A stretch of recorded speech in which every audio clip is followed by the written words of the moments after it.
Welcome to the Leadership Kit. Resources versus resourcefulness.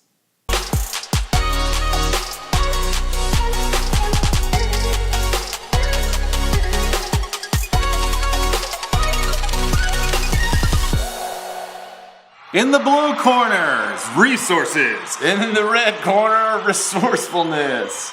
All right, touch gloves. I want to see a clean game. Ding, ding, ding. This is the battle that never ends. It just seems like we're always fighting for more resources. We need more people. We need a better budget. We need whatever it is we need. Like we just need more and more and more of these things. Back up a second. Do you know what I could do with $1 million? Right. Yeah, I did. Well, maybe I don't, but I don't know what. I know what you could do. I don't know what you would do. That's the thing. But That's a very important distinction.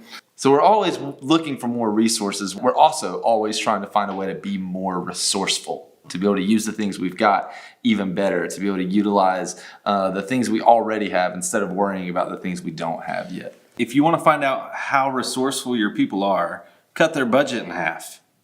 Now, we don't suggest doing that. That's not good leadership. But it works. But it would work. Yeah. Yeah. The problem with that is you cut their budget in half just for the sake of cutting their budget in half. If they're great people, they'll get it done. And I know your people are great people. They'll knock it out the park. But it's going to cost them something else. It's going to cost extra time, extra effort.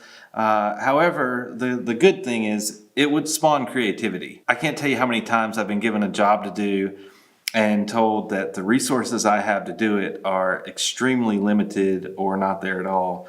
And in those moments, I've had incredible moments of brilliance and creativity where I could shine, where I could say, As a matter of fact, there was this one time when we were kids. And I have no clue where this is going. Our parents were gone for the week, and we decided we're going to go through the attic and just see what's in the attic because we were small. Got it. We just did this. I know where this is We going. just wanted to go up into the attic. But we were up in the attic, and Aaron had these model rockets that he used to build, and they were really awesome. They'd shoot, 400 or 500 feet into the air. It was an Apollo 13 rocket. And this one we found in the attic was actually a Star Wars themed model rocket that the thing is we found it. It's got these charges in the bottom that were like the fuel that launches it, and they're in it. Like everything's put together, everything's It's loaded. ready to go. It's ready to go. There's just the two bare wires that come out of the back of you're the supposed to charge. have this thing where you twist the wires on the end, put a little wire nut, and then you like run the wire across the field. And like then you have a this dastardly bad guy, and you drop the plunger, Yeah. or just push the little button plastic box with a bunch of batteries in it, and it sends a charge down to the rocket, and it shoots up into the air. Well, we don't have any of that equipment. But that did not stop us. We found a 9-volt battery laying on the floor. Now our attic is really long and there's windows at both ends. So we opened one window at one end. I don't know why we even thought to do that. It was thank God that we did, but we opened the window at one end. And Daniel's like, I don't even know if this battery's good. He's holding the rocket in one hand. The window's right here. The rocket's pointing down the attic. Daniel just takes the battery. He's like, I don't even know if the battery's any good or if this will work. He just sticks it to the two leads and we hear and it just starts shooting fire out the back.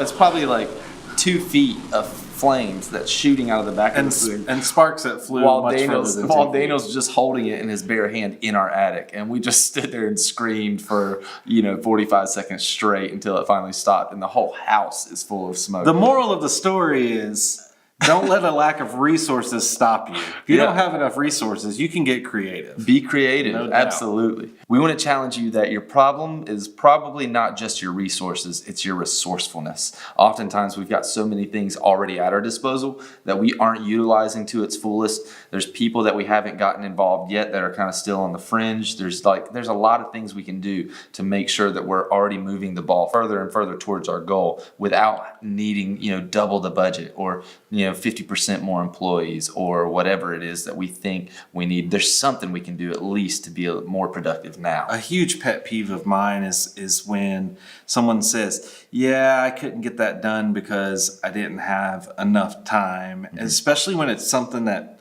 is like a 15-minute task. It's 15 minutes. Lose some sleep, man. Or, I couldn't get that done because I couldn't find anybody who had a car I could borrow, or I couldn't get a ride, or I didn't have enough money. you couldn't get it done, or you weren't willing to do what it took to get it done, despite the fact that you didn't have all the resources that would make it really easy for you to have gotten it done? I'll tell you who are astoundingly resourceful people is church people. It's insane. If you don't know a whole lot about church budget, it's generally a very small budget and generally very big dreams. So when you look at these stages of these churches that are 400 and 500 people, and you notice they have all these incredible lights and they have this amazing projector and they have this incredible sound system, just ask their worship pastor or their tech director to show you around on stage. You'll find all these incredible creative things they've done to take really, really inexpensive things and make an incredible production out of it. I'm a member of a group on Facebook called AV Production Install Nightmares. And you would be amazed to see the things that church people do to pull off a Sunday morning service just to make it look like they got it together. But they're resourceful. And why are they resourceful? Because they are passionate about doing what they do well. And they won't let the fact that they don't have $1 million production budget stop them. One thing that I was challenged with a lot by one of my leaders was they would say, if I gave you $1 million to figure this out, would you be able to do it? And I was like, yeah. I'm like, well, then figure it out. Quit waiting for me to give you all the directions. Quit waiting. Just go figure it out. So that's something, challenge your people to start being more creative, to start thinking, if I had to figure this out, whatever it took, what would I do?